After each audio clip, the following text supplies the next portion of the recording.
que ya trascendimos la amistad, yo creo. En una película, claramente. Estoy muy contento de estar aquí hablando de algo que me gustó. Chingón. Por La Máquina. Pues una serie que ustedes no han visto todavía, que se llama La Máquina. Es mi serie hablada en español favorita. No, espérate, yo quiero... Y venía entrenando muchísimo box. No, a ver, invéntate una historia acerca de cómo perder es ganar. Ay, cabrón. Y queríamos hacer esa antifábula de cómo hacerle para que perder sea ganar, ¿no? Para que perder sea ganar su libertad. Good copy, bad copy. Ay, es una copia de... Pero muchas de nuestras películas favoritas ya son copia de... Una cosa son los remakes oficiales y otra cosa es robarte las ideas. No tomes prestado, roba. Christopher Nolan construye toda la estética de Inception basándose en Paprika, que es una película en donde estás jugando al sueño dentro del sueño. Hay plagios, cabrón. No, bueno, casualidad o no, The Shape of Water y el cortometraje. Es que yo creo que Guillermo está más allá de eso. Tarantino y la escena de Uma Thurman con John Travolta es una escena de Fellini de 8.5. Todos al final están robando de las referencias que más les gustan y las cosas que más les mueven. Este asunto de la sobreproducción. Dame chance de terminar. Ya se puso al bueno. Final, Dicen que cuando tú dices, espérate, déjame terminar. Ya se puso bueno el episodio. Me deja terminar la idea.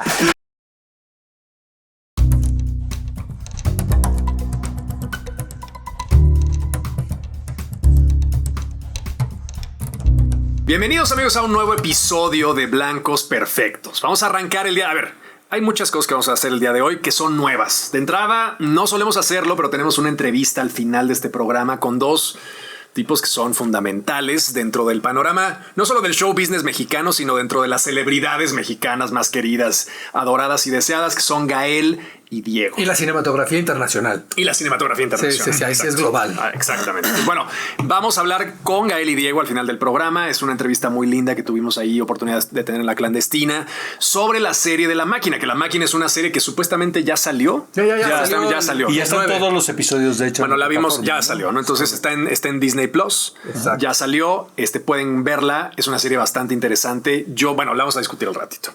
Y la otra parte es good copy, bad copy. Buena copia, mala copia. O sea, estas películas, el especial de hoy es estas películas que son inspiradas en algo que ya se hizo y que de alguna manera elevan eso que ya se hizo, o que están inspiradas en algo que ya se hizo y no solamente lo copian, sino que lo mandan a la mierda. Entonces es un poco el concepto del programa del día de hoy. A mí me interesa mucho que platiquemos y que hagamos un análisis de esto, que es una cosa evidente. O sea, Picasso dice, no tomes prestado, roba. O sea, y de hecho hay libros, roba como artista, ¿no? Uh-huh. Entonces, ¿cuál es el punto de una buena copia y de una mala copia? Porque nosotros a veces nos quejamos de películas que, es una copia de... Pero muchas de nuestras películas favoritas ya son copia de. O sea, vamos a hablar de directores como Paul Thomas Anderson, como Wes Anderson, como Woody Allen... Bueno, el mismo Quentin Tarantino, que es una referencia muy importante en este cine, que él se la pasa haciendo citas de sus referencias. Él oficialmente siempre habla de qué está tomando como referencia para elevar en sus películas. Entonces esperemos generar una disertación de qué es una buena y qué es una mala copia, porque vivimos en una industria que hace muchas copias, pero desafortunadamente creo que copiamos las cosas que no sirven y nos quedamos con las cosas técnicas, o no técnicas, me refiero a visualmente, con las cosas técnicas de un guión que no se pueden copiar. Yo tengo unas anécdotas muy simpáticas. Por ejemplo, estaba editando una película en España con Ángel Hernández, el editor de Día para la Furia y todo. Y entonces, en ese momento, un productor estaba comprando los derechos de 8 apellidos vascos. Uh-huh. Que 8 apellidos vascos fue una comedia muy exitosa que él editó. Y le digo, no, pues están comprando los derechos para hacer 8 apellidos vascos. Y volteé y me dice, ¿por? Me dice, en el momento que la hagas en México es otra película. Claro. Y me dice, no solamente eso, 8 apellidos vascos es una copia de Bienvenidos al Sur. Uh-huh. Y nunca le pagamos los derechos a Bienvenidos al Sur. Es una película italiana, una comedia italiana. Porque lo que realmente hacía 8 apellidos vascos era que era la primer comedia que hacía referencia a la ETA. O sea, que directamente se podía y se permitía reír de la ETA. Entonces, aquí es donde viene esta disertación de... No es un remake, Pues hay remakes buenos, hay remakes malos. De pronto los remakes son más malos porque tienen un compromiso con la versión original. Pero hoy vamos a estar hablando mucho de estas versiones porque tú tienes aquí otra mexicana en esa lista. Sí, pero yo creo que es importante poner en la mesa de que una cosa son los remakes oficiales. O sea, uno compra los derechos para hacer la versión actualizada, la versión en México, lo que ustedes quieran, tropicalizar una historia universal. Y otra cosa es robarte las ideas. Claro. Son cosas totalmente distintas. En una, ahí se firma un contrato y en otra, pues te puedes plagiar, ¿no? Alguna línea argumental. Ahora, es un tema, creo yo, muy complejo porque desde un principio te dicen que Shakespeare contó las primeras líneas, que hay 9 líneas argumentales en la historia, pues, sí, ¿no? Y ya hay sus variantes, obviamente. Entonces es muy fácil decir como espectador, es que tal director le robó a tal director. Es muy fácil. Y eso lo hicimos todos y lo hemos hecho todos, ¿no? Sobre todo en las primeras películas. Es correcto. O sea, las primeras películas que obviamente están cargadas de referencias, que muchas veces son referencias que traes en el ADN, pues. O sea, ni siquiera estás consciente, ¿sabes? Y las plasmas. Hay quienes, a mí me han dicho directores, Alfonso Cuarón, o sea, la famosa escena del trío de y tu mamá también, sí, ¿no? Que dices, yo me plagié una secuencia de una película japonesa, pero esa fue mi intención desde un principio. También A Better Life, ¿no? Que me decía, yo felicitaba a Demian Bichir cuando lo nominaron por esa película. Y me dijo, ¿sabes qué, Oscar? Es que desde un principio Chris Weitz, el director, nos decía, estamos contando de nuevo El ladrón de bicicletas. Yeah. Sin haberle pagado un centavo a Vittorio De Sica. Pero también creo, Penny, que probablemente Vittorio De Sica a lo mejor no le pagó a nadie más. Claro, claro. Y además también un poco, a ver, lo que dices es que no te das cuenta de las influencias que cargas. Uno está viendo cine constantemente y está fantaseando con historias constantemente y está pensando en cómo puede adaptar una historia de amor.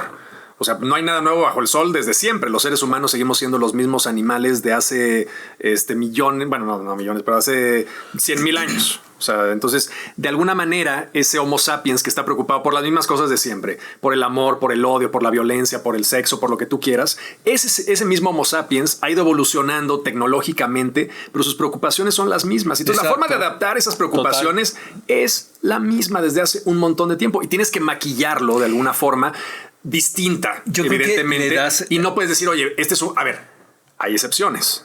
Hay de repente cosas que dices, oye, esto no es un homenaje o no es algo que yo detecto ciertas influencias de tal, sino que es un copy. Exacto. Y que está esto copiado de algo original. De una manera muy descarada. De una manera burda y que te dicen, oye, mira, a ver, el personaje es igual, la situación es idéntica. Vamos a hablar. Uno de esos casos más afortunados es uno que traigo aquí que abrió todo un movimiento cinematográfico. Pero pues es eso, ¿no? O sea, la diversidad emocional de los seres humanos de alguna manera, pues es la misma. Total. ¿No? Y entonces los conflictos son los mismos. Si ves una película de samuráis, la puedes adaptar a una película de Wall Street y ves una película de cualquier cosa y son pasiones humanas básicas en un setting distinto, ¿no? Que es lo más elemental que puedes escuchar. Otra vez Romeo y Julieta. Sí, claro, bueno. Es una historia de amor, claro, ¿no? Págale derechos a quién. Sí. Porque seguramente, o sea, no era la original, la de William Shakespeare, ¿estás de acuerdo? No, y ¿sabes qué? También ahí eso te das cuenta la cultura de cada director. Porque entre más cultura cinematográfica tengan, los robos se vuelven más difíciles de descubrir, ¿sabes? Entonces, ves si estos Alfonso tipos, no me hubiera dicho a mí, yo no me hubiera percatado. O sea, lo de Wes Anderson hace una película rusa y una película polaca filmada en Inglaterra. Muy poca gente se va a dar cuenta, ¿no? Por ejemplo, a mí de Wes Anderson, de mis películas favoritas de Anderson es Rushmore. Hay una película que se llama Deep End. Esta película yo la descubro en Metrograph. Metrograph es como el cine tonalá de Nueva York. Está todo mundo, tiene mucha onda. Y leo un quote que dice de David Lynch. Hay un video donde Lynch dice que Deep End es la única película a color that freaked me out. Así dice Lynch. Entonces dije, ¿qué lo friqueó a este cabrón? ¿No? Entonces me fui a ver Deep End y cuando lo vi, es la historia de un chavito que en su adolescencia entra a trabajar a un baño público y las mujeres empiezan como a coquetear con este chavo que es muy guapo, el menor de edad, ellas mayores, y se enamora de una mujer más grande, igualito que Rushmore. Y eso es lo de menos, porque es una historia muy convencional. El punto es que hay escenas idénticas. Escenas, ¿sabes? O sea, la escena de la bicicleta donde Bill Murray se la destruye, está la escena igualita. Entonces, cuando lo empecé a ver, dije, qué chistoso, ¿no? O sea, son películas difíciles, no cualquiera las va a encontrar. Es una película, no es difícil de encontrar, no difícil de ver. Si la pueden ver, Deep End es de las mejores películas que he visto en mi vida. Aparte, él es pintor. Pero tacha, por ejemplo, de robo a Wes Anderson, ¿sabes? No Bueno, puedes. sí. Claro, Creo que no se puede. No. ¿sabes? Ni tienes el Pero sí interés se tampoco. puede, porque vamos a hablar de... Bueno, Tarantino y la escena de Uma Thurman con John Travolta. Es una escena de Fellini de 8.5. O sea, sí, y no solamente es esa. O sea, vamos a hablar de grandes directores y de grandes clásicos del cine, como ahorita podemos empezar por Leone y por... Venga, esa historia es bien bonita. Hay una historia muy linda que es Sergio. A ver, los westerns caducan en Estados Unidos por ahí de finales de los 50. Y entonces Estados Unidos detecta que ya no hay una necesidad de seguir produciendo westerns porque ya no están pegando. Ahora en Italia, pues los westerns seguían siendo, Sí. estaba el delay y entonces la gente seguía pidiendo westerns, pero ya no había una producción italiana como tal. O sea, no había una producción gringa que satisfaciera a los fans italianos del western. Entonces Sergio Leone en algún momento, creo que fue con Corbucci, él le habla, creo que Corbucci le habla y le dice, oye, deberíamos hacer un Billo Jimbo, Vela, deberíamos hacer eso en western. Bueno, eso dice Corbucci, se lo cuelga él. Sí. Y luego Leone va, lo ve y dice, güey, claro, este es un western. O sea, Yojimbo, la película de Akira Kurosawa, es un western. Voy a hacerlo yo, voy a adaptarlo. Pues en clave de pues un nuevo western, y consigue, como todas las películas italianas en ese momento eran dobladas, pues consigue dice, a ver, ¿a quién conseguimos? Pues este güey, Clint Eastwood había salido en una serie televisiva de vaquero, entonces la ve Sergio Leone y lo llama y le dice, oye, ¿no quieres venir a filmar un western en Italia? No, de hecho lo filman en Madrid. Y entonces le dice, sí, vente. Dice, claro, un tipo que no lo conocía a nadie, ¿no? Y dice, lo único que quiero es que como es una película en donde no vas a requerir casi hablar, requiero tu cara y tu cara me gusta. Y entonces el hombre va y está esta anécdota padrísima de Clint Eastwood encontrando su poncho mítico en Madrid, porque ese poncho lo compra en Madrid. Bueno, y Sergio Leone maravillado porque la cara de Clint Eastwood era esta cara del strong silent type que no dice nada, pero te hace una mueca y es como súper atractivo. Y el rollo es que al final hacen la película, pero les queda la duda de, oye, a ver, si esta película tiene éxito, o sea, nadie va a ver esta película. Según Sergio Leone, nadie va a ver la pinche película. Si no tiene, si hacemos unos cuantos billetes, pues está bien, güey. Es una película de serie B que nadie va a ver. Y de repente la sacan y ¡pum! Putazo.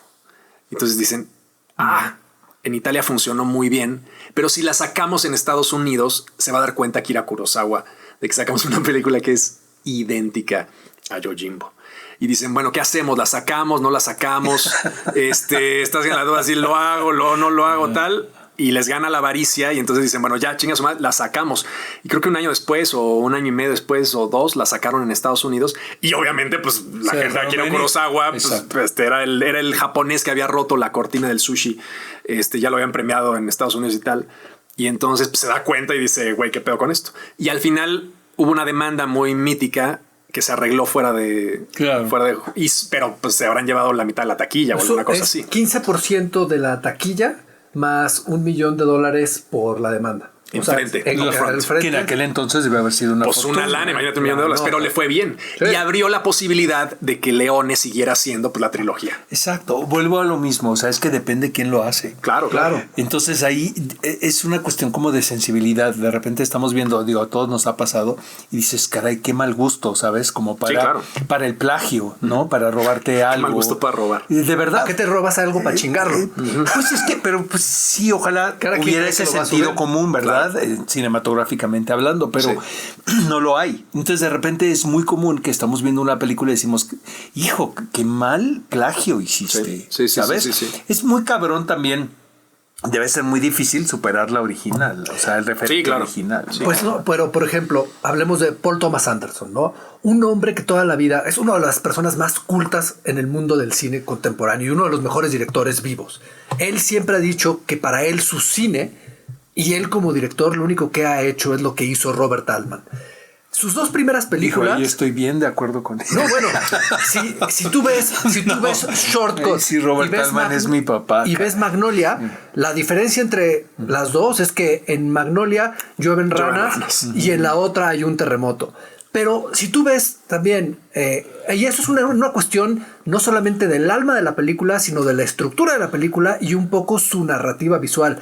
Pero si tú ves Boogie Nights y Hard Eight, son películas que Paul Thomas Anderson le está apostando a hacer Scorsese y nunca lo ha negado, ¿sabes? Pero hay otra referencia que es de mis películas favoritas y ya le hemos hablado aquí, de There Will Be Blood, que el otro día estaba obsesionado viendo de jalón a Francesco Rossi y me puse a ver de Mattei Affer. Tenía mucho que no la veía. Pero cuando le estoy viendo, bueno, hay muchas coincidencias porque habla sobre el petróleo y sobre cómo le dan una empresa a este hombre que interpreta a Jean-Marie Volonté en la película y él la liderea y crece exponencialmente el tema del petróleo en Italia. Pero hay dos escenas idénticas a escenas de There Will Be Blood. Y dices, bueno, pues esta película está escondida en el rincón de la historia, ¿sabes? Está bien.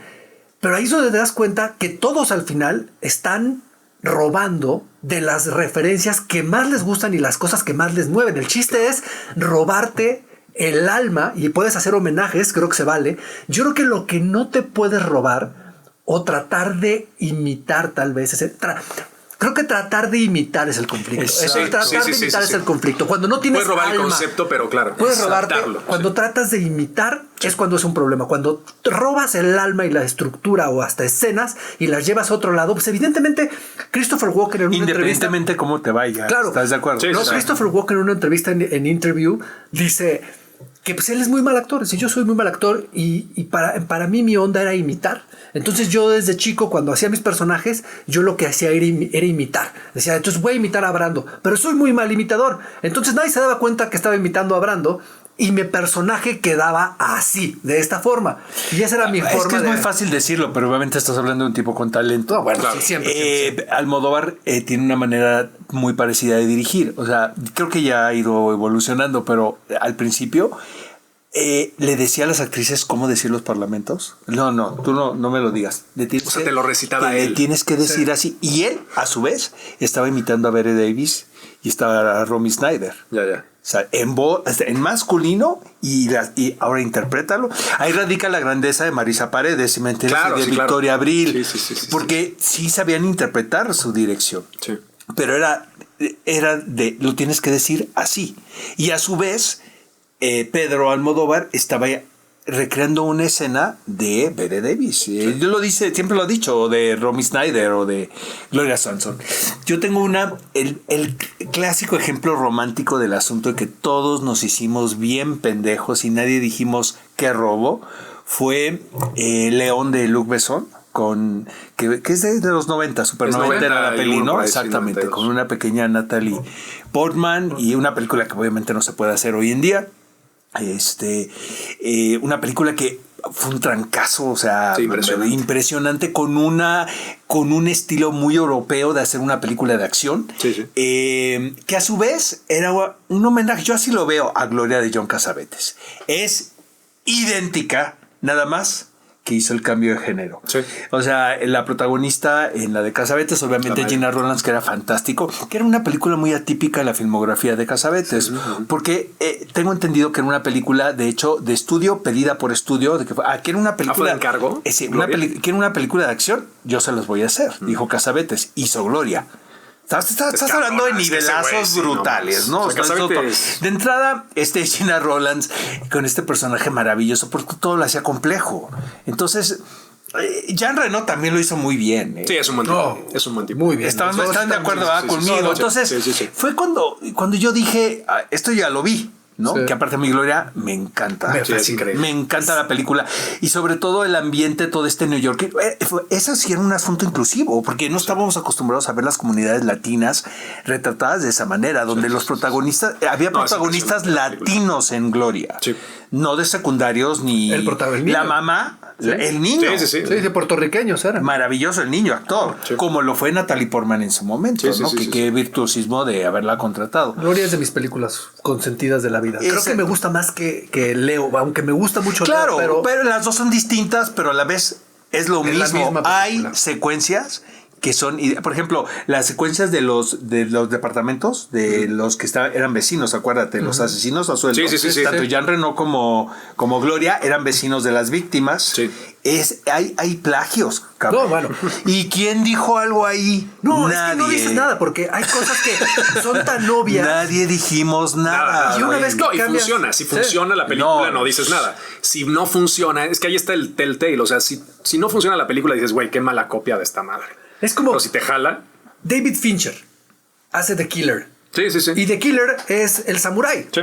De Mel. Pero en chafa. Pero a mí también. A mí el The Killer no me gusta nada. A mí Pero yo no la descalifico del todo. es que a mí no me gusta, pero entiendo que es que. Ahora, si ves el que es samurái bueno. de Melville, Bueno, ay, te güey, cagas. pues sí. Pero sí, ahora, claro. Jim Jarmusch también hizo Perro Fantasma, Ghost ¿no? Dog, Ghost sí. Dog, The Way of Samurai. Y es la misma copia, o sea, pero Jim Jarmusch desde el principio avisa que esa es su referencia del samurái. Las tres se pueden considerar grandes películas. Para mí, El Samurai y Ghost Dog son superiores Sí, en son todos los increíbles. sentidos, pero al final del día son la misma película. Las tres son la misma película. ¿Cuál es? Ay, no, bueno. Sí, a ver, bueno. o sea, si las colocas en orden de apreciación. discutir. The te gusta Driver más. y Baby Driver. ¿Se acuerdan de The Driver de Walter Hill? Claro. Sí. Que es de Ryan O'Neal, que también maneja un coche para escaparse de robos. Y al final del día, tampoco The Driver es una película muy famosa, pero Baby Driver es un universo diferente. O sea, él toma una película de acción para hacerla un musical de acción. Y entonces, ¿qué está haciendo? Pues está robando una historia que le gustó, pero le está elevando a otra cosa. O sea, es totalmente diferente, que para mucha gente es de las peores películas de ¿cómo se llama? De Edward Wright. Para mí es de sus mejores películas. A mí me fascina. Sí, Yo creo que es el ¿cuál punto de problema? Edward Wright donde se eleva de director de nicho a director de industria. A mí es de mis favoritas. Pero al final del día es eso, ¿no? Yo creo que también de los reyes del robo. Y creo que al nivel de producción que llevan la vida, Woody Allen tiene que robarse un chingo porque filma una al año. Oye, ¿no? maestro, pero si Filma- ojalá todo te queda como Blue Jasmine. No, bueno, no. Es muy evidente, obviamente, que es un tremendo llamado de deseo. No hay que, no hay que sí. serlo No, pero yo obvio, iba pero ojalá te queden así. Sí. Pero ese güey te digo que se roba un chingo. Yo mi referencia No, era Big si Deal. ahí ven, si te vas a robar algo, güey, róbatelo de esa manera. Big Deal on ¿Estás de Madonna acuerdo? Street, que también es la historia de unos rateros que salen de la cárcel, tienen que hacer el túnel y Y ese se es acaban Small Time Crooks. sosteniendo, y ese es Small Time Crooks. Entonces, es bien interesante porque, bueno, Taxi Driver, luego la rehacen en King of Comedy y luego, la rehacen en Joker, ¿no? También. O sea, vamos, es que, a ver, hay una parte también interesante. Incluso, por ejemplo, estaba pensando en Aronofsky. Aronofsky, hay un tipo que se llama Satoshi Kon, que es un animador formidable, que murió de cáncer muy temprano y es una lástima, pues se murió a los 40 y tantos años. Pero hizo algunas de las mejores películas de animación de la vida. Perfect Blue, Paprika, vamos, cosas increíbles. Ahora, Aronofsky le compra a Satoshi Kon una escena de Perfect Blue en donde hay una mujer que está en una tina. Ve Perfect Blue y dice, bueno, yo quiero esta escena para mi película, quiero que Jennifer Connelly haga esta escena. Entonces compra la escena en donde hay la protagonista de la película está metida con la cabeza en el agua y grita, y luego hay una toma cenital en donde ves el cuerpo. Y luego se roba absolutamente todo para Black Swan y ahí ya no le da ni un centavo. Entonces es bien interesante cómo de repente ciertas cosas pasan de... Porque nadie se hubiera dado cuenta de la escena de la bañera. O sea, como una escena, una claro. escena, es una escena, pero ahí pagó.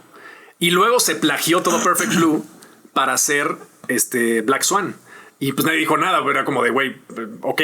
Y luego, en ese término, el pobre Satoshi Kon lo han violentado innumerables ocasiones. Christopher Nolan construye toda la estética de Inception basándose en Paprika, que es una película sobre los sueños, que es una película en donde estás jugando al sueño dentro del sueño y no sabes si estás dentro del sueño o no dentro del sueño. O sea, una película súper cabrona Pero que vuelvo a lo mismo. de las pocas Ojalá películas... todo te quede como Inception, ¿estás de acuerdo? A mí no me gusta, A mí me fíjate. encanta. ¿no? A mí me encanta la película. A la mí verdad. todo él no me gusta mucho. Nolan. Yo no soy fan de Nolan. No, yo soy ninguna, yo no. soy de los detractores de Nolan. Total, o sea, Memento podría ser que Memento sea ya me la gusta, que más sí. me gusta. Sí.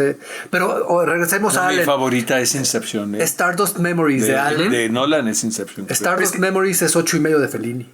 Sí. Sí. Es lo mismo. Y ya habíamos hecho este programa especial, pero La Gran Belleza y La Dolce Vita. Claro, exacto. Es la misma película. es La un homenaje. misma película. Oye, pero si a alguien le han robado es Alfred Hitchcock, ¿eh? Bueno, De claro. Palma tiene una carrera hecha gracias a Hitchcock. Oye, claro, pero sí, sí, de sí. verdad, o sea, la anécdota que sí es creativa de La Ventana Indiscreta, o sea, desde ahí sí hubo creatividad de por medio y talento de poner este tipo, ¿no? En esa condición que era James Cagney, ¿no? Sí, James Cagney, sí.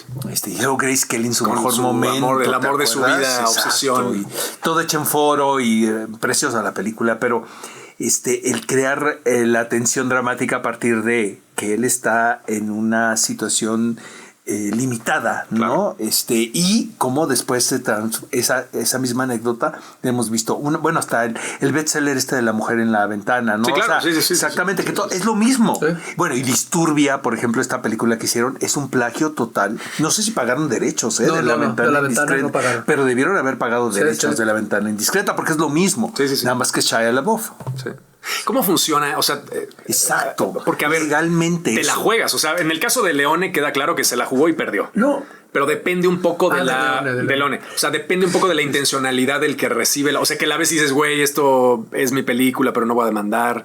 Es que sabes que es también un volado. meterte en un asunto legal. De plagio Hollywood, debe ser dificilísimo, sí. muy difícil, muy largo y muy caro. Sí, sí, sí, Entonces sí, yo sí, creo que son decisiones que tomas, ¿no? A manera corporativa. Conservadora, que dices, bueno, vale la pena. Es totalmente. Y también pensando en tu carrera. Claro. ¿Sabes? No, la cantidad de historias que hay, todo el mundo lo sabemos, de que es que me robaron esta idea, es que Claro. me robaron la otra. Creo que a todos nos ha tocado. Claro. ¿no? Sí. Algo de eso. Y luego tú puedes escribir una historia y pensar que eres original y te dicen, es igualita a esta. Y es Ese el casualidad. punto. Y es casualidad. Sí, claro, Hay muchas claro. casualidades. Güey, esto se me ocurrió a mí, pero igual se le ocurrió a alguien más. En A ver. otro lugar, en otro momento.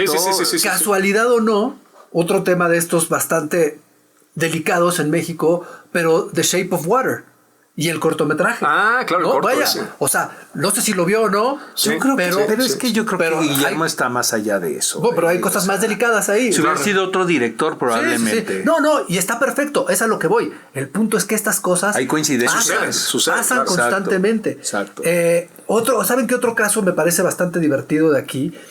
Cuando Tiburón se vuelve un madrazo, Roger Corman, que es de los reyes de hacer las Sí, películas sí, sí. B en los Estados Unidos, Hagamos dice, no 5, manches, ¿no? ¿no? Hagamos Pues 5. vamos a hacer una mamada Piraña de 1, 2. Piraña. Ajá. Entonces hacen Piraña y entonces cuando la ven dicen, güey, pues hay que demandar porque es un Porque plagio. aparte es lo Claro, mismo. claro. Entonces hacen Sin la lo demanda. chido, sin lo chingón. Sí, lo chico.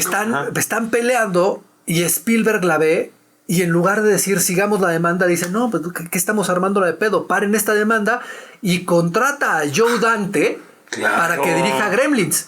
Entonces, históricamente también hay este reconocimiento de autor a autor de decir, güey, hiciste bien, güey, si sí. lo estás haciendo bien, lo estás llevando a otro lado, Sí. ¿cuál es la diferencia? O sea, te puedes chingar un arco dramático, te puedes chingar una anécdota, pero en el momento en que te chingas la anécdota de un joven enamorado de una mujer más grande como Rushmore, Sí.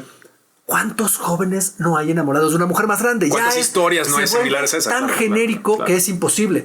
Yo creo que los puntos delicados es un asesino salvando a una niña.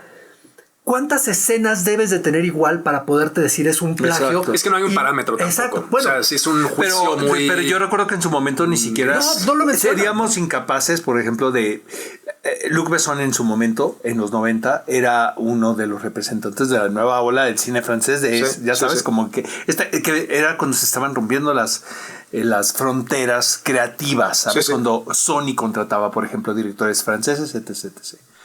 Y y pues dijeron, ¿para qué nos metemos en un problema de decir que esto es una copia de Gloria de Casabetes? Que creo que también era de que Sony, ¿eh? Que no es una película popular. O sea, digamos, nos gusta Exacto, mucho, pero no es una película que tenga un impacto fuerte dentro de la memoria colectiva. Entonces, claro, ves una película que más o menos está oculta, que es un poco lo que pasa con Perfect Blue. A la hora que a la hora que Aronofsky hace Black Swan, pues dices, bueno, a lo mejor me la juego. ¿Cuánta gente ha visto Perfect Blue? Me la juego. y no dices nada y no agradeces, güey, porque también qué agradecimiento hay de Paprika en Inception, pues ninguno, güey. Eso es un poco lo que yo le pregunté y lo he platicado con Mauricio con respecto a nosotros los nobles, ¿no? Ya trayéndolo a nuestra realidad más cercana, el asunto del Gran Calavera, que es pero aparte aquí es todo lo contrario, porque es una película que todo el mundo hemos visto y que siguen pasando en televisión y sigue conectando, y siento que en un momento, no sé qué tanto se pagaron derechos ahí o no. Es que yo creo que ya no había derechos por la antigüedad, pero sí tiene crédito. No, y también sí dice que es basada en... Y Alarraqui todo el tiempo estuvo diciendo que era la referencia. Ya, sí. O sea, nunca lo negaron. Un poco como lo que decía Demian de A Better Life. O sea, no es que se hayan pagado no derechos de ladrón de bicicleta, pero toda la campaña publicitaria estuvo sustentada en de que esto es un homenaje al neorrealismo italiano y en particular esa película, ¿no? Que está bien, porque además, a ver, Nosotros los Nobles es una película que funciona, vamos, por la historia original, el núcleo narrativo del padre que quiere castigar a los hijos o hacerles ver la vida de otra forma, pero al mismo tiempo es una película que funciona por sus gags, o sea, es una película que funciona por sus diálogos, que funciona por sus situaciones, el reparto, que nada tienen que ver con el guión original, o sea, es una película actualizada de su tiempo, que pues es totalmente distinto, o sea, decir que es plagio, pues sí, es la anécdota de un hombre que les quita a sus hijos el dinero, pero pues el resto de toda la película, el microbusero, el niño la identidad bien de México está muy bien retratada. Claro, el escritor original está acreditado, pero realmente para mí el éxito de la película es que los personajes y el cast son brutales. O sea, la identidad de México y que tan bien casteados están estos arquetipos mexicanos es muy cabrona. Entonces, no tiene nada que ver. La anécdota sí, pero yo te puedo decir que en Azteca yo vi que hicieron ese episodio, bueno, Nosotros los Nobles la hicieron 8 veces antes de que saliera Nosotros los Nobles, la hicieron en Cada quien su santo, en Lo que callamos las mujeres, en La vida es una canción. La hacen cada semana esa película. Hay una película de John Boorman en los 90 con Uma Thurman y Christopher Plummer, que es exactamente la misma anécdota del Gran Calavera. O sea, es igualito. ¿De qué año? 90 y tantos. Ajá. Okay. Ajá, bien padre la claro, película. O sea, pero muy chiquita, nadie la vio. Es el núcleo, digamos, de la historia. El chiste es un duelo entre unos samuráis o el clásico de los 7 magníficos y los 7 samuráis. Pues es la misma historia. O sea, unos forajidos que tratan de llegar a un pueblo a ayudarlos porque hay una banda que los está asediando. Pues sí, es la misma historia. ¿Se habrán pagado derechos de los 7 magníficos o de los versus Kurosawa? Pues ya no sé. Es que sabes que luego pasa que las hacen los mismos estudios. Entonces en el mismo estudio aquí están las historias ahí, ¿sabes? Registradas oficialmente. Entonces no hay problema. Ahora sí, sucede mucho eso. Aquí viene una cosa bien interesante, porque el mexicano odia el remake cuando tiene que ver con una cosa internacional, porque evidentemente la gente, los que no saben de cine no importa, porque es audiencia cautiva, por llamarlo de alguna manera, pero el que sabe de cine es así de, madres, ¿para qué están rehaciendo eso si eso ya está bien hecho, sabes? Claro. Y entonces aquí viene un fenómeno bien interesante, porque de las películas más exitosas, bueno... La boda de mi mejor amigo. Espérate, la de Derbez... ¿Cómo se llama? El hombre de piedra. Sí, no se aceptan devoluciones. No se aceptan devoluciones, que también tiene mucho de la película de Adam Sandler, del Big niño, Daddy. Big Daddy, sí. De Big Daddy, ¿no? Pero iba más allá de No manches Frida. No manches Frida, es un putazo. Es un remake de una película alemana. Sí. Yo creo que pero ahí se pagaron derechos. No, eso es un remake, por eso dije, ese es un remake. Ajá. Eso tiene otro nombre. Pero la clave del remake para que no haya odio en México es que no se anuncie la nacionalidad. ¿Sabes? Como el Gran Calavera. Nadie mencionó nunca que era un remake. Él decía que estaba el homenaje ya después, cuando le preguntan y todo. Pero sí, creo después de los millones en taquilla. Exacto. Claro. Ajá. ¿Saben qué otra? All About Eve y Showgirls. Que Showgirls es uno de estos desastres cinematográficos que son tan desastrosos. Pero también un poco es ahí, volvemos a lo mismo. ¿Quién no se ha robado All About Eve? O sea, es de las películas más robadas. Piedad, ¿saben? O sea, es una anécdota que, para empezar, habla de todo, ¿sabes? Habla de la rivalidad, habla del mundo del entretenimiento. Entonces, realmente siempre va a haber referencias a All About Eve. Aparte se hizo de una manera como Sunset Boulevard también, ¿eh? Sí. También, o sea, son películas Billy Wilder, pues, en general, ¿no? Un animal, es correcto. ¿Han visto? Notting Hill, yo siempre lo he dicho, es un plagio vil de Roman Holiday. Total.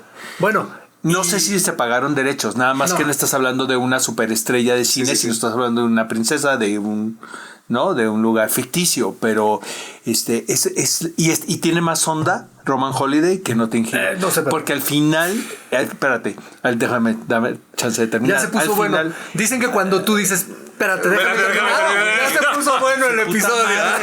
me deja terminar la idea. El final de Roman Holiday no se quedan juntos.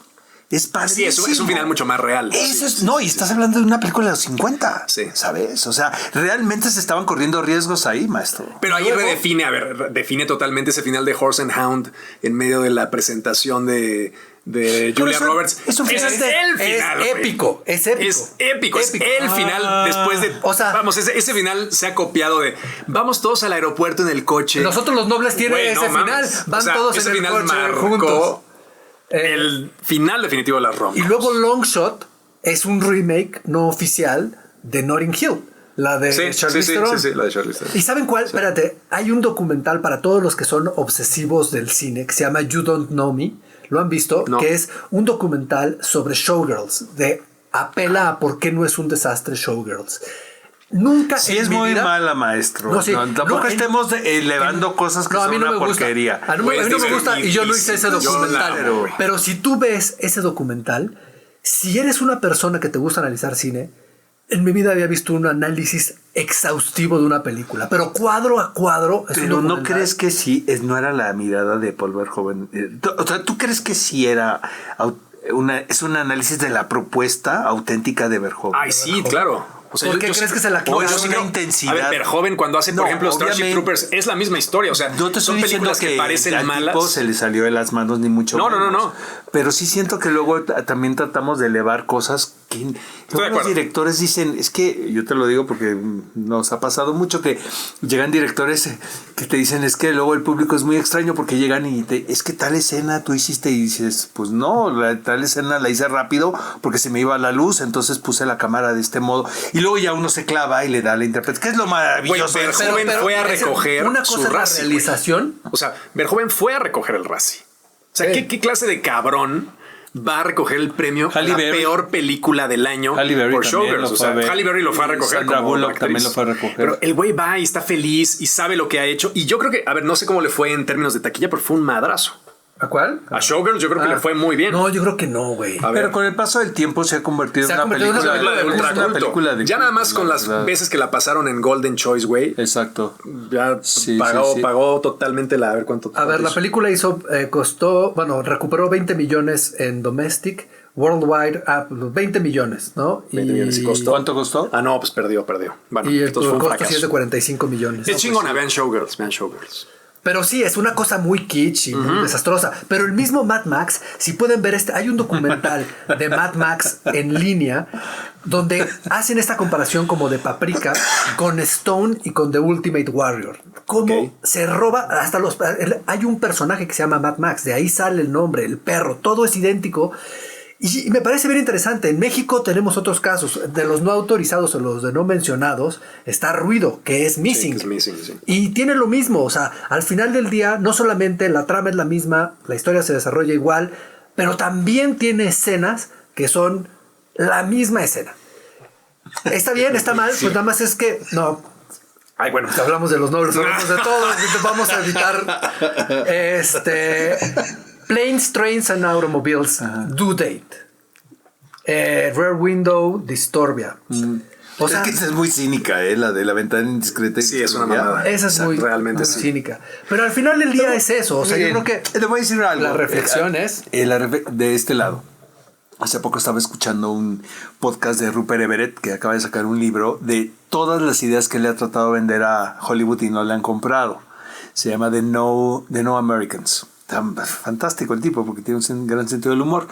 Entonces le preguntaban de la boda de mi mejor amigo que pasó algo muy curioso con esa película porque era una película muy amada por el estudio y que les dejó muchísimo dinero y que en un cambio de compañías, ya sabes, de que entraron nuevos dueños y todo, hubo un remate de los derechos. O sea, sí, llévelo, de los remakes. Okay. Entonces se hizo aquí en México, se compraron para hacerse aquí en México, hay una versión mexicana y hay una versión filipina y hay así, ya sabes. O sea, porque el tipo que los tenía en ese momento en el estudio le habló a los amigos, entre ellos a Daniel Birman.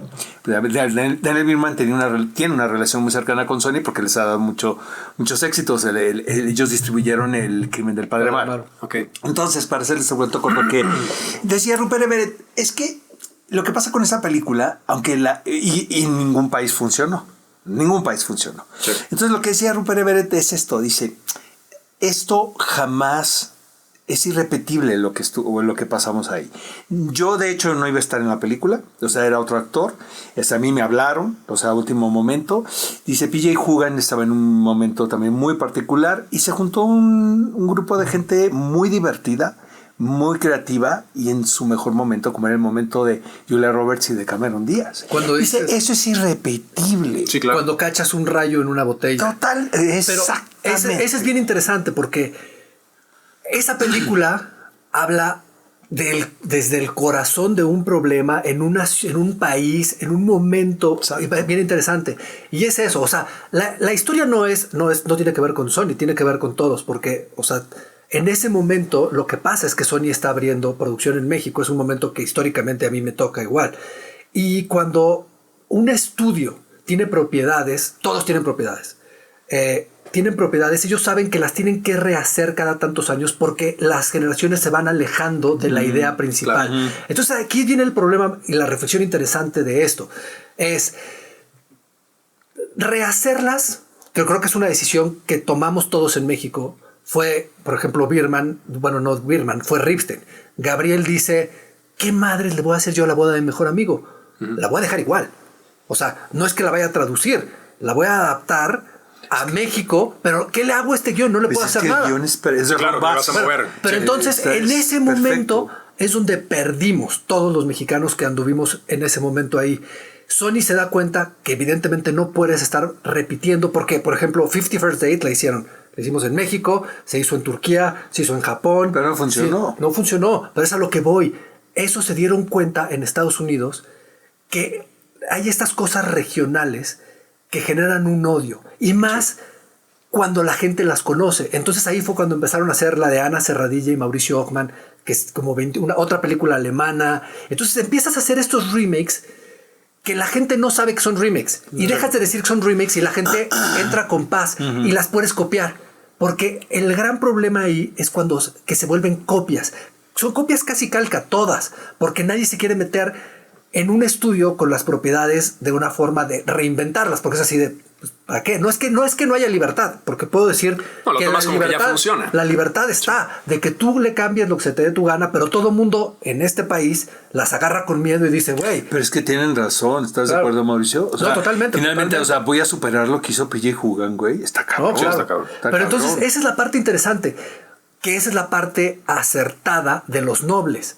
Es decir, no es la historia. O sea, no puedes copiar el bit by bit de decir, ok, página 3 pasa esto, que muchas veces la gente está tan enfocada en copiar la estructura y eso tiene que morir. Lo que tienes que copiar es el alma y la identidad de lo que tienes que imprimir es el alma y la identidad de tu país y de tu tejido social. En una historia interesante. En una historia interesante. En una anécdota interesante. Entonces sí, tú puedes agarrar la boda de mi mejor amigo, pero la anécdota, una vez que le cambias todo, es cualquier anécdota. Sí, claro. Ya se vuelve una cosa muy sosa. Entonces, lo que deberías de hacer ahí es lo que hicieron en Los Nobles. O sea, tomar la identidad del mexicano y en ese momento ya no es la boda de mejor amigo. Es una anécdota que todos conocemos, que le pasa a toda la gente que está junto de ti. Entonces, realmente creo que la reflexión más valiosa es, tienes que respetar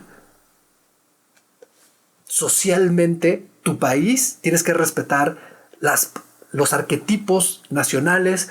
Tienes que darle identidad a los proyectos, no nada más es la historia.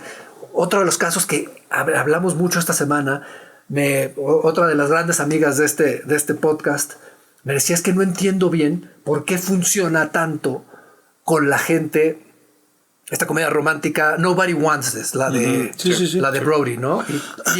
Y entonces al final al final de todo el análisis y de todas las críticas, era porque en un mar de de hate en el amor. O sea, todas las cosas de amor ahorita hablan de la toxicidad, del conflicto entre géneros.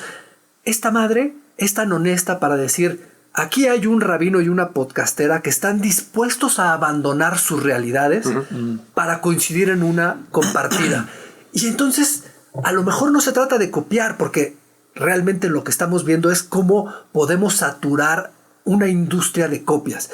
Funciona la comedia romántica, haz 500. Pero yo creo que ni siquiera Netflix vio venir el éxito de la serie. Nadie. No, o sea, sí pero, es avasallador. Pero así son los éxitos. Totalmente. Nadie los ve. planea. Nadie El punto los es, tiene en el mapa. cuando tú tienes 500 películas, es como una contraprogramación. Cuando tú tienes 500 películas de superhéroes y haces...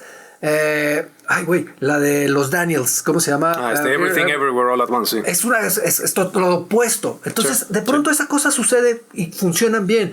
Entonces, yo creo que es eso. Es tu honestidad. Esa película con todo mi corazón. A mí me gustan mucho las ideas. Me parece un plagio vil de Sliding Doors de Gwyneth Paltrow, la que se sube al metro y la que se queda afuera. Creo que lo platicamos. Bueno, pero tiene un montón de... O sea, y me parece mucho más elegante y mucho más clara la también es de Matrix. Es de Matrix con Sliding Doors. Exacto. Pero ese es un gran mashup. Exacto. Ahí es donde dices, güey, estos cabrones, porque si algo tienen los Daniels, a mí Swiss Army Man. A mí sí me gusta un chingo, güey. Yo soy fan. A mí sí me gusta un chingo. A mí esa me gusta. Pero lo que hacen es tomar las cosas y hacerlas suyas. Sí. Creo que el gran peligro es no hacerlo tuyo y no pasarlo por la honestidad del momento, que creo que es una crisis que se vive constantemente y se vivió muy fuerte en México. Y no hemos salido de ahí. Seguimos repitiendo cosas sin ponerles el alma. Todos trabajan en agencias de marketing, todos son abogados. Bueno, es que ese es el problema, que tienes una demanda de contenido audiovisual que sobrepasa la capacidad que tienes de tener a alguien escribiendo algo que tenga alma. Pero, a final de cuentas tienes... lo que dices, todos con su agencia, todos hacen otro tipo de cosas, tienen a las películas como un side business, levantas una película porque tienes que levantar 10 y esas 10 películas, 9 haces una copia de algo que ya existe o que ya existió y no tienes a quién poner en los writers rooms para que hagan una película que funcione. No. Entonces, a final de cuentas tienes una serie de remakes o de adaptaciones extrañas que no funcionan, además pues pierden dinero y luego además al final la única que tiene algo de alma pues es una película que sale pues dentro de todo este esquema totalmente perverso de ya gente que no se dedica totalmente a eso, que estás haciendo 20 cosas. Yo creo que tiene que ver con la sobrecarga audiovisual. Mira, yo creo que hay algo de eso, pero no, para mí no es el gran problema. Para mí el gran problema es la interpretación de la data. O sea, cómo la data que nos está llegando de una manera cabrona se interpreta y eso genera pedidos de proyectos. Del público, sí. Mira, yo viví esta es una historia que me puede mamar. Yo empiezo mi vida en Azteca, o sea, mi vida profesional en Azteca. Después de muchos años en Azteca, cuando dejo de actuar, me voy con Oscar a Televisa, luego regreso años después a Azteca y Azteca me beca una vez más en la vida, me mandan a trabajar a Dinamarca, estoy trabajando en Centropa, regreso de Centropa y me dicen, güey, tenemos todos los proyectos que queremos hacer juntos, y tenemos un estudio cabrón, pagamos millones de dólares por entender por qué no está funcionando esta empresa, güey. Entonces, pero, güey, usar un estudio eran libros, güey. Y el gran resultado era muy sencillo. Era, ¿por qué Azteca hoy ya no es lo que empezó siendo? Y cuando lo oí dije, aplausos de pie, porque tuvieron que pagar millones de dólares para decir algo que les podría decir cualquier cosa. Entonces yo dije, a huevo, nada personal. ¿Cómo se llamaban todas? Mirada de mujer. O sea, ¿qué hace Azteca que no hacía Televisa en ese momento? Que le roba el rating a una televisora que estaba empoderada y que era la única opción en México. ¿Qué hace? Le da la vuelta al género de las telenovelas. Cuando Epigmenio Ibarra trabajaba en Azteca, dije, güey, ya chingamos. Regresamos a hacer una televisión original, regresamos a cambiar. Y yo, ok. Y entonces, ¿qué vamos a hacer? Catalina y Sebastián. Yo dije, ¿cómo? Espérate. ¿Cómo madres interpretas que tu mayor éxito cuando empezaste una televisora era Catalina y Sebastián y la haces en un proyecto que se llama Contrato de Amor, cuando lo que le dio el poder y lo que paralizaba a la nación, desde Cuna de Lobos tenía un rating de 38 puntos. Mirada de Mujer tenía un rating de 33.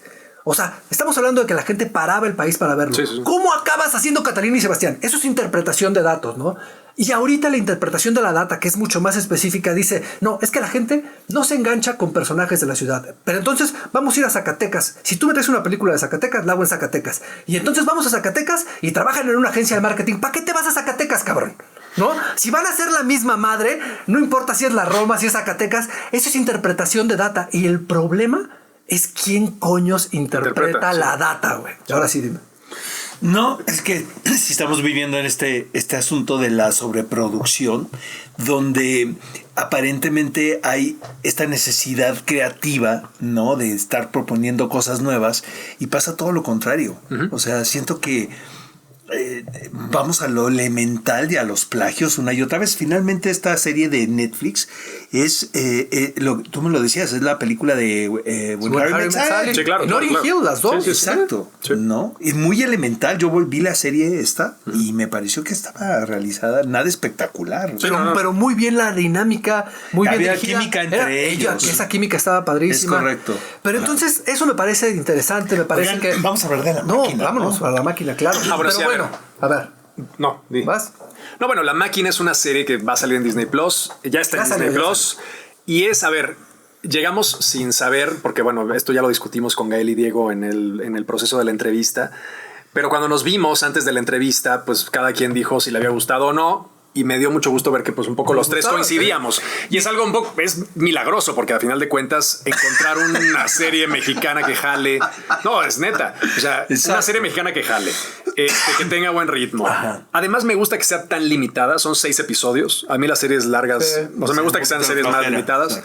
Y funciona. Entonces, raro, yo pensé que no me iba a gustar nada. Siempre llego con una predisposición fuerte a las comedias mexicanas, sobre todo seriadas, pero es una comedia que funciona muy bien, es una serie que jala muy bien y que nos presenta a Diego y a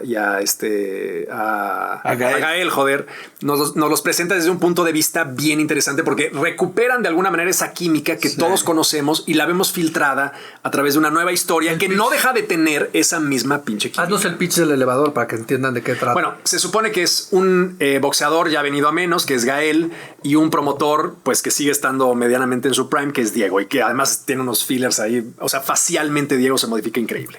Y luego además... La cara y las nalgas. La cara y las nalgas. Pero vaya, es una característica del personaje. Sí, claro. No, O sea, Diego, él es, no, es un el promotor Que le hereda a la mamá que le interpreta. que es una Lucía que Méndez. es Lucía Méndez, que bueno, una puta Se llama locura. Andy, para no decirle Diego. O sea, Andy el personaje. Exacto.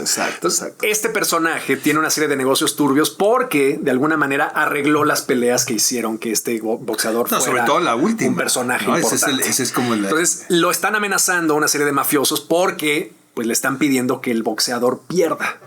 Yo les voy a decir algo. Ese es el pitch. Me cuesta trabajo pensar en una serie hablada, ¿no? ¿En español? En español. Y voy como todo el tiempo ¿no? al día, y siento que no había habido una serie que me pareciera tan divertida como La Máquina. Sí, la verdad que no. O sea, empecé a verla y hasta el final. Es que parece que nos estuvieran pagando, güey. Exacto, O sea, pero neta, pero o sea, no de hay verdad, payola o sea, aquí, ¿eh? O no, sea, está nos muy sentaron contigo, pero no hay divertida. Y nada. incluso hemos discutido, ¿no? con respecto a la temática, pero hay un rapport que no se puede eso producir entre los protagonistas, y que dices, Sí. con razón son ellos, los de Rudo y Cursi, ¿no? Con razón son los de Y tu mamá también. Que con el paso de los años, los dos lo han entendido tan bien, ¿saben? Y lo han, ahora sí que lo han llevado a transformar algo creativamente muy, muy interesante como estaba. A mí la verdad me dio lástima. La entrevista la van a ver, media hora. Desafortunadamente media hora fue muy poco porque, Sí, porque exacto. Muy platicamos bien la mucho. entrevista, Y una de las cosas que me dio lástima no tocar el tema es de Eiza. Porque la verdad está muy bien. Vaya, es una gran Las actriz. mujeres en general pero tienen bueno, papeles, o sea, las actrices tienen roles esta mujer tiene una presencia cabroncísima en la pantalla. Karina Gide está muy Y bien. Karina Lucía está Méndez está muy divertida. Lucía Méndez es muy divertida. Es correcto, es correcto. No, es una serie muy bien hecha y creo que los valores de producción están un nivel arriba de lo que estamos acostumbrados a ver en México. Es una serie divertida, no es una serie densa, pero es una serie sobre deporte y al final del día es una serie que habla sobre lo que somos como país. O sea, es una serie que habla sobre la resiliencia, sobre la capacidad de luchar del mexicano, que eso me puede apasionar, porque pues es lo que representa el box para México. Yo creo que por eso tenemos tantos héroes pugilistas y me obsesiona esa parte de cómo un deporte puede ser una representación tan chingona de lo que es un país. Y ahí está nuestra identidad y el corazón del país. Y creo que estos dos hombres que en verdad nunca, por lo menos a Diego, a él ha tenido otras cosas, nunca lo había visto tan bien. O sea, me parece que esta apuesta a otro tipo de actuación que no estamos tan acostumbrados a ver en México, por apostar por los prostéticos, me parece que paga muy bien. Y es que le da la vuelta. ¿Sabes qué ha sido? En ese sentido, sí creo que ha sido un buen año para... No lo voy a poner al nivel ni mucho menos, pero lo que quiero decir es, estamos en un buen año para México y la actuación en las series. Sí. Porque bien o no, la serie puede ser dispareja, la serie puede tener muchas cosas mal hechas o bienes, pero la serie de Paco Stanley, todos los actores que están en esa serie se están rifando por la grande. Sí. Y eso me parece cabronamente admirable. En la serie de Paco Stanley, todos se están rifando como nunca he visto una puta serie en este país. Bueno, esta tal vez. Bueno, no, ¿sabes qué? No estoy ni en nada de acuerdo.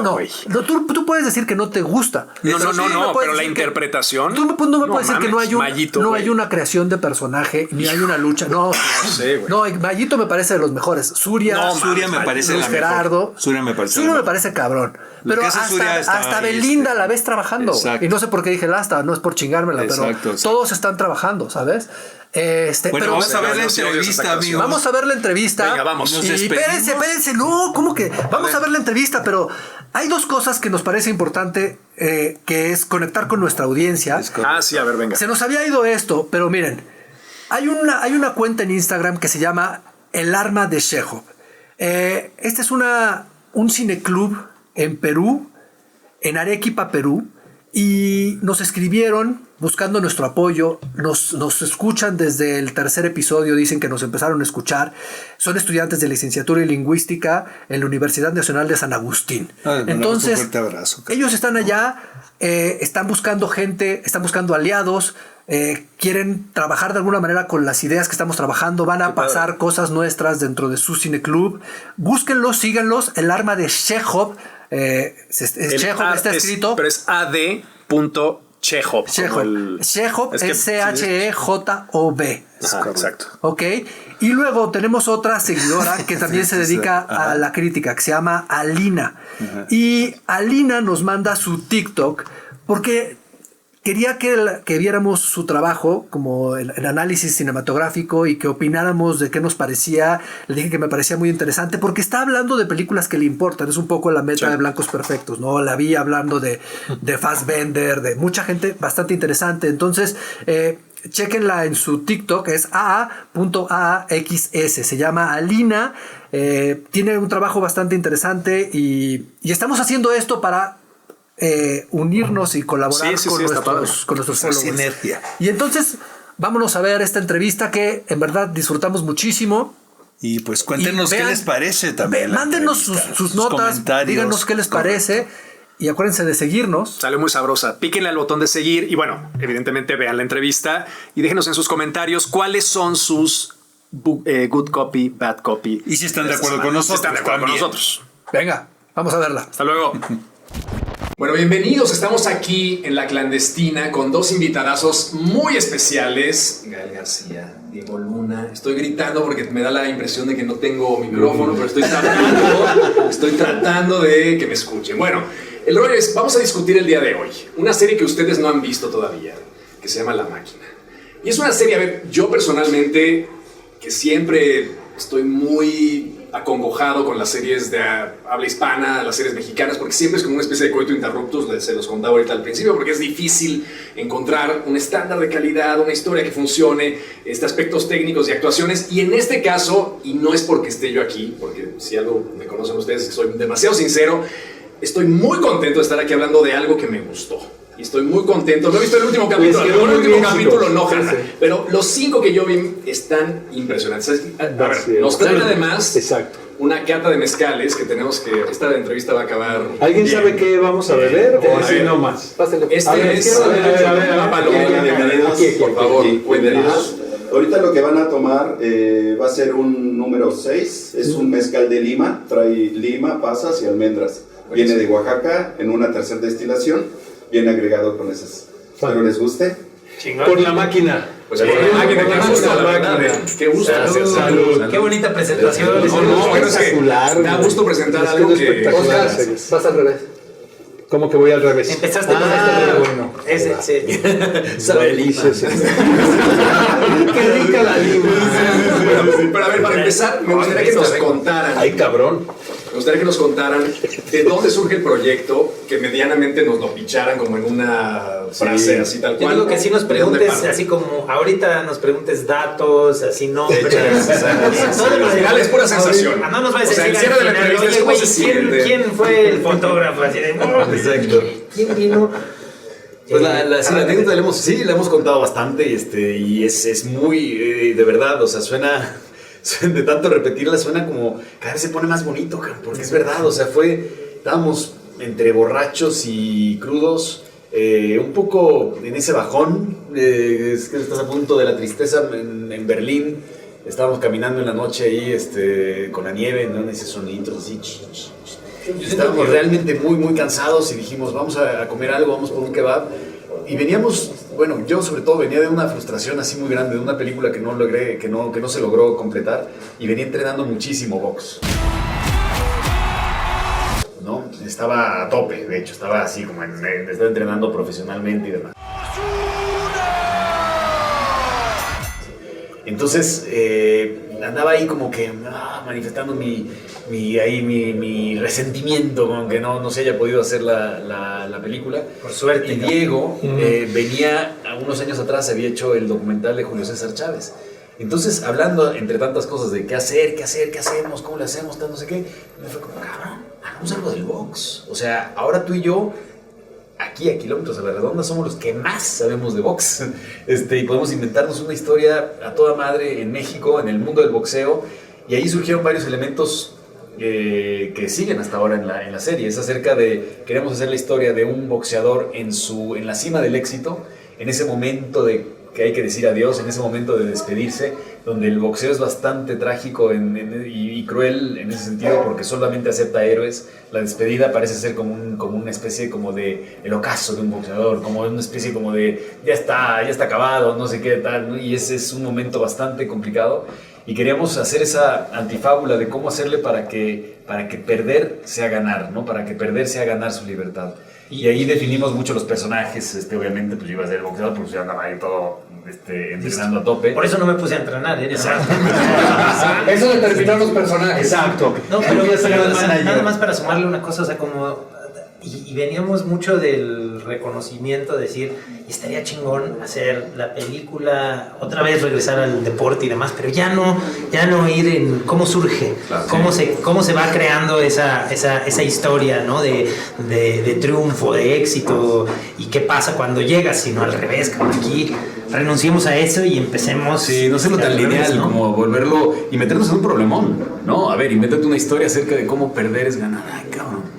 Órale, entonces pues sí, empezamos ahí a ponderar eso, y Diego luego como que se agarró también del personaje, que fue también lo que decidimos en ese momento. El karaoke también lo decidimos en ese momento, pero también Súper secuencia lo del karaoke. todo lo que trae Diego encima, ¿no? Esa secuencia nace así platicándolo, o tiene una referencia histórica, no solamente ustedes al cine. A mí me apasiona esas escenas donde se rompe la escena para que se paren a bailar. Evidentemente de Godard y de Amanda Park.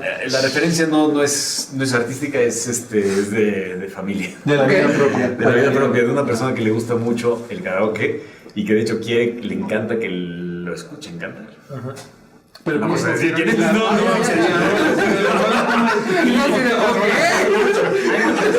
¿Quién escogió la canción? Fíjate que eso fue muy rápido. Esa es una de esas decisiones. Estaría Tenemos chingón el chat, decir, además de las pero canciones, ¿no? Fue en un chat, así estábamos con Ripstein, nuestro Gabriel, director, sí. Gabriel Ripstein, Gael y yo, en ese chat, Fuimos nada más, era Nosotros tres nada nada más más. de nosotros tres. Empezamos a decir, a ver, echemos aquí canciones. Y cabrón, o sea, podríamos volver a hacer la secuencia con un par de esas canciones, Sí. porque había una, o sea, fue difícil ya escoger esa, Sí. porque hubieron grandes rolas ahí. Pero bueno, también se decidió muy rápido. Y lo bonito fue montarla y echarnos el karaoke desde personaje, además, ¿no? Porque además el karaoke es el único momentito que tienes de ver un poco la historia hacia atrás, ¿no? O sea, la historia de estos personajes.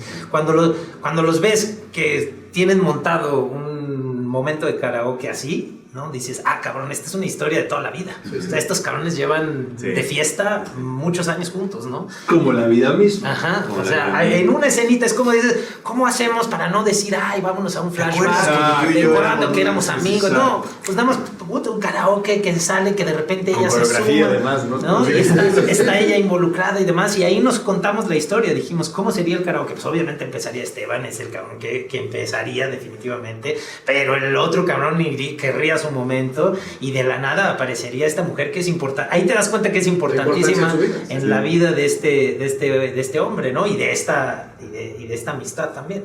Que yo platicaba con mis compañeros, y no es porque nos estén invitando mezcales, pero es mi serie hablada en español favorita. Qué hasta chingón. ahora. Gracias. Pero sí, No, espérate, yo quiero... ¡Hacemos el siguiente! Nos costó 25 años que Oscar dijera algo así. Ahí vamos. llegó el momento, la verdad. Todo tiene su tiempo. Todo tiene su final. Es eso, hay más. Es que yo creo que a mí lo que me provocó la serie es esta sensación de cerrar en etapas en nuestras vidas, ¿saben? De dar, y quién sabe hacia dónde vamos, que eso es lo increíble, lo romántico, lo emocionante de esto. Pero decir, esto ya fue y ahora hay que reinventarnos de alguna u otra manera. Y yo creo que no hay un ejemplo más lúdico y más hermoso que es la vida de un boxeador, ¿sabes? Sí, que visto desde fuera, que tiene sí, un sí, calendario encima, ¿no? Eso es lo que está, cabrón. Es bien trágico y eso es algo que lo hace bien pertinente también, porque es la mejor analogía del exceso, de los excesos en la vida, ¿no? Es un deporte tan primal, ¿no? Tan esencial, dos personas agarrándose a madrazos y muchos viéndolos, ¿no? Que hay algo que conlleva toda la dimensión humana, que está en juego ahí. Estás peleando contra ti mismo de alguna forma. El momento en que los boxeadores, en que la gran mayoría de los boxeadores se la empiezan a pasar bien, empiezan a disfrutar lo que hacen, empiezan a entender, empiezan a saber boxear de alguna forma, es cuando su cuerpo ya no responde de la misma forma.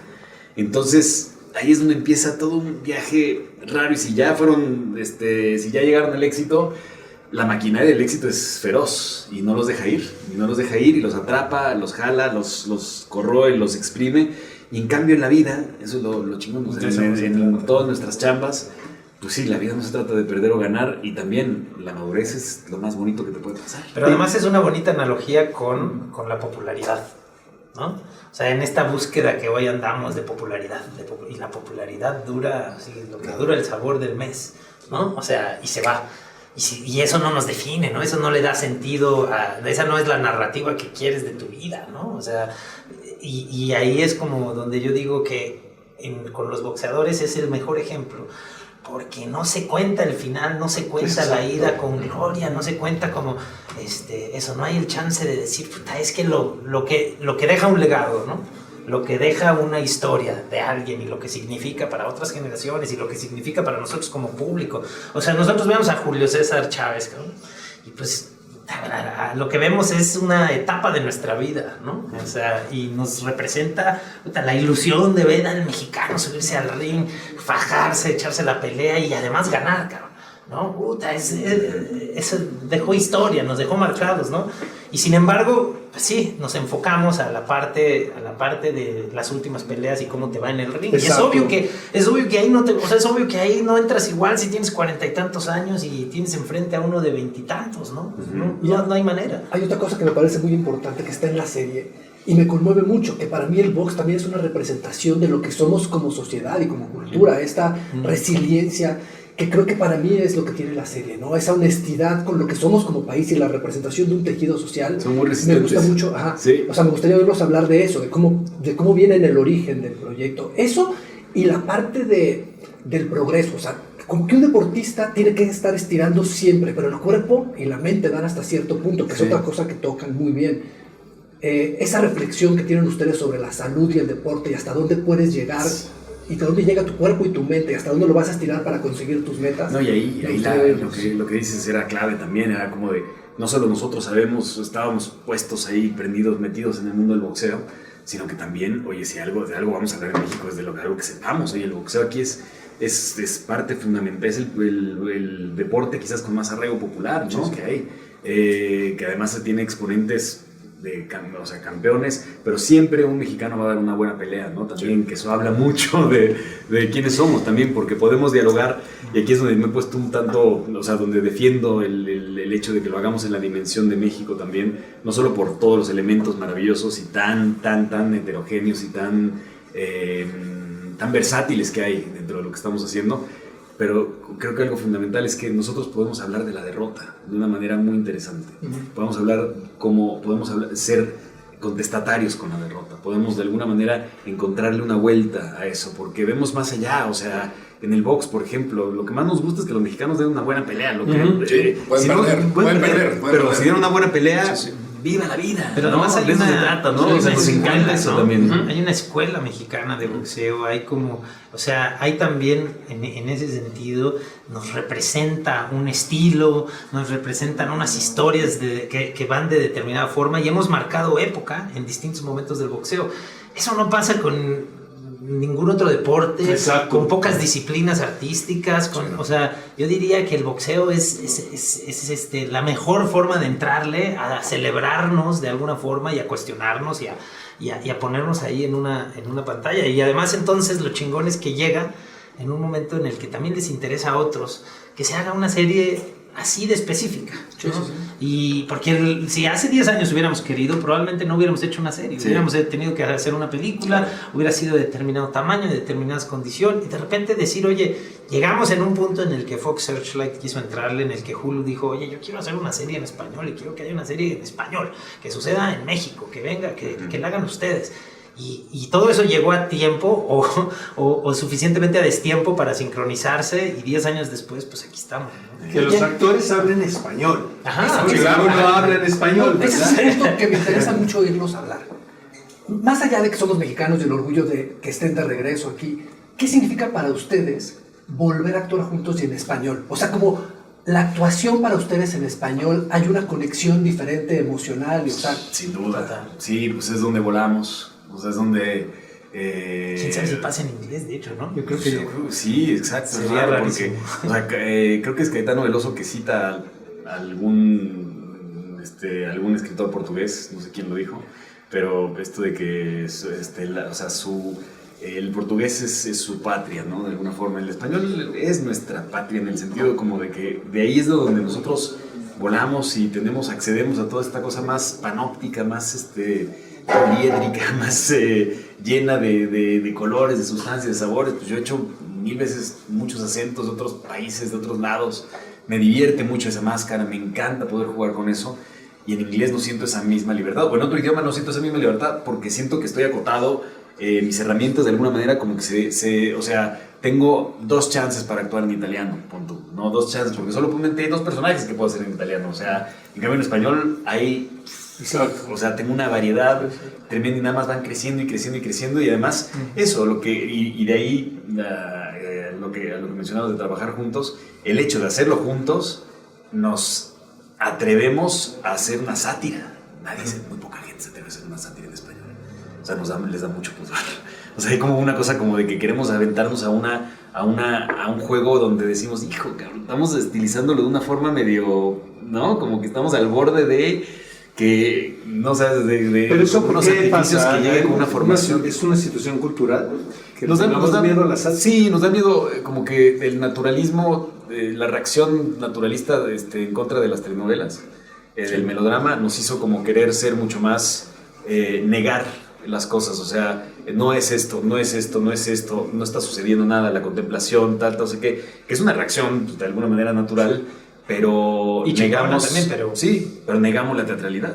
Y además y el artificio está lleno de verdad. O sea, no hay nada mal con el artificio. Y la elucubración de eso también tiene pero yo creo que sí tiene mucho que ver también con el origen de nuestro gusto por lo que hacemos, que está en el teatro, ¿no? Y después el reconocimiento que tuvimos en Y tu mamá también, de trabajar rodeados de ese equipo que nos enseñó que venían sin equipaje de más, ¿me entiendes? O sea, estábamos ahí haciendo una película y fue muy chingón ser testigos de eso, como de decir, ay cabrón, aquí empieza el cuestionamiento, ¿no? No tenemos por qué repetirnos, no tenemos por qué entrarle con miedo.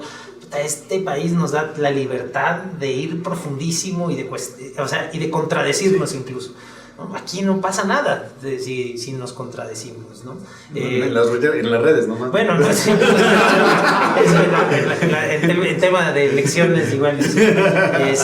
Pero bueno, hay una cosa también, regresando a lo de por qué en español, es porque nunca lo contemplamos siquiera. Sí. Porque también regresar a trabajar juntos, aquí está nuestra compañía, aquí está nuestro festival de documentales, aquí están los teatros donde están las placas colgadas con nuestros nombres, aquí están los de nuestros padres, los de nuestra banda, nuestra familia teatral. Aquí, trabajar juntos es también regresar al núcleo, ¿no? Es regresar al centro. Y en ese término, la parte, a mí me interesa muchísimo la construcción de personaje.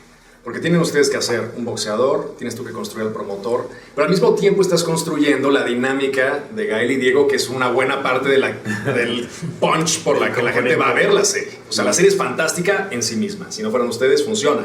Pero en realidad la gente tiene interiorizada perfectamente pues, la relación de ustedes dos y construir personajes nuevos a partir de la relación que todos tienen en la mente. Por ejemplo, el karaoke, cuando tú estás viendo esa escena, pues estás viendo las dos escenas de baile que tienes en la mente de ustedes dos. Al menos y que yo digo, oye, pero estoy viendo este karaoke, pero también después estoy viendo el otro. Y estoy yo no había pensado en eso. Cuando ella entra entre los dos, claro, tú te fuiste a esa imagen. Estoy yendo y viniendo y digo, oye, a ver, esto ya lo vi, qué bonito.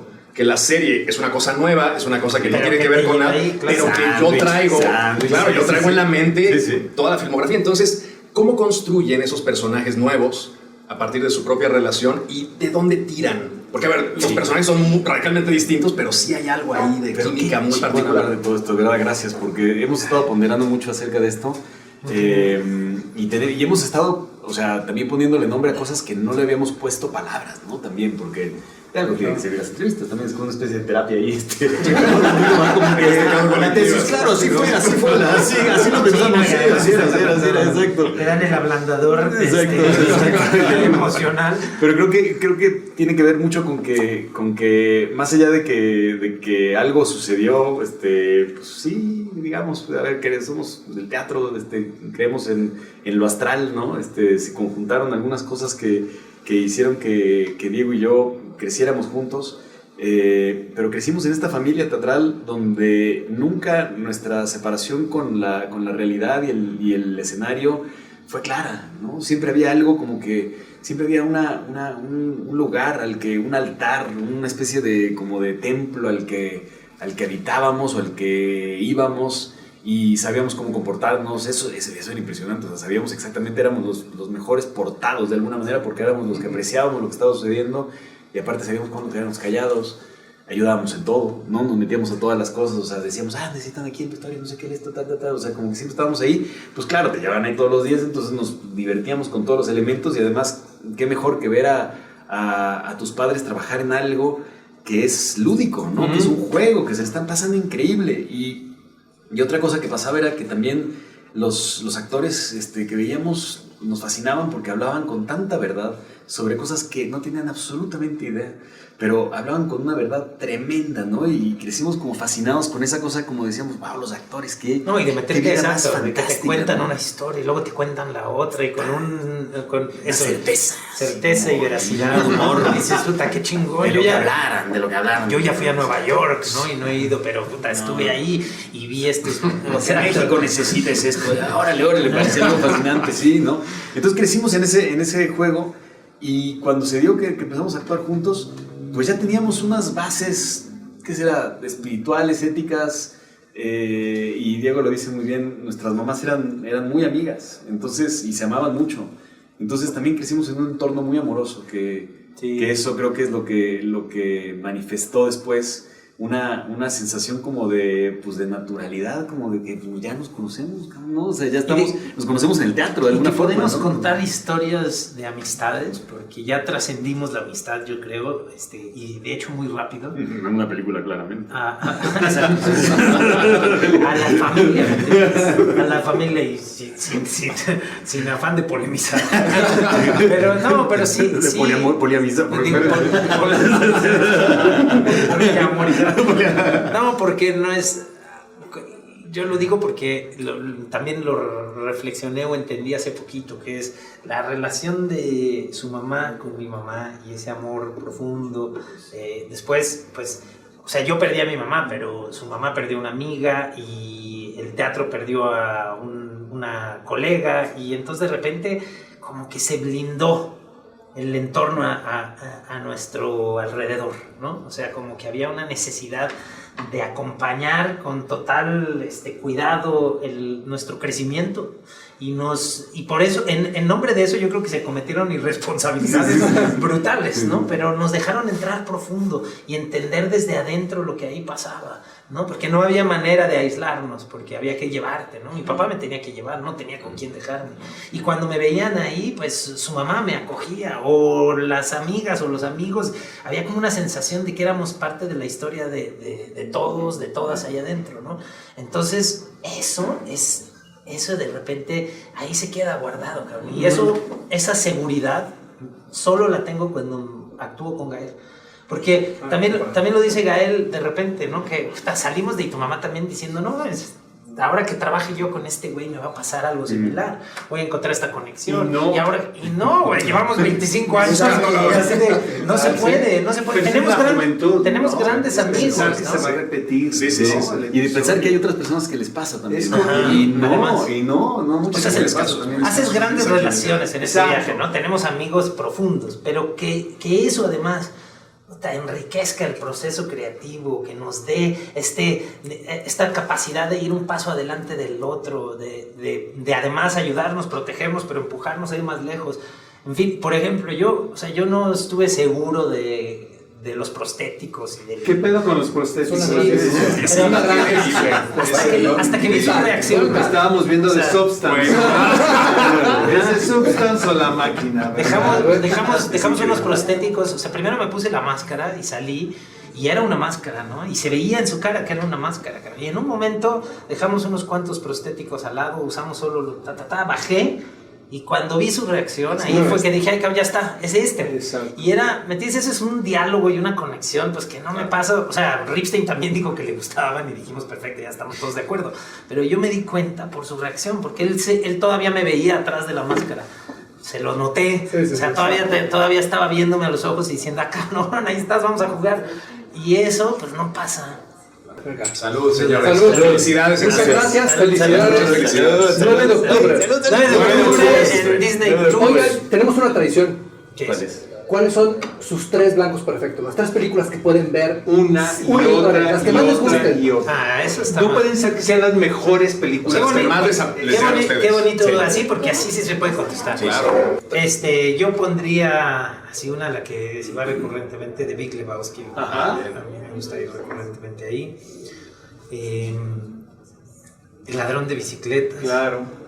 ¿Quieres decir? A ver, Nosotros que nos amamos tanto, Ajá. de Héctor Escola, creo que podría haber varias veces El discreto encanto de la burguesía.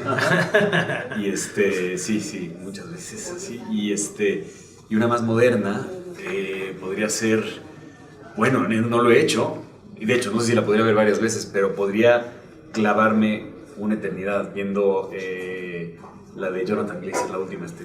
La de Son of Interest. Sí, Son of Interest. Siento que esa es una que tengo Yo que voy a decir ver y volver a ver y volver a ver y volver a ver. Me voló la cabeza. ¿Con cuál cierres? Yo voy a decir una nada más por poner aquí una que tenga que ver así con el cine de aquí. Rojo Amanecer. Bien. Órale. Por eso, venga. 9 de octubre, no se pierdan. Muchas gracias por todo. Gracias por todo. Sí, Gracias, felicidades. Salud. Gracias. Gracias. Y muchas gracias por esta entrevista. Blancos Perfectos es traído a ustedes por Scaramouche. Transformemos juntos tus ideas en experiencias, eventos y creatividad ilimitada. Scaramouche, lo fantástico dentro de lo cotidiano.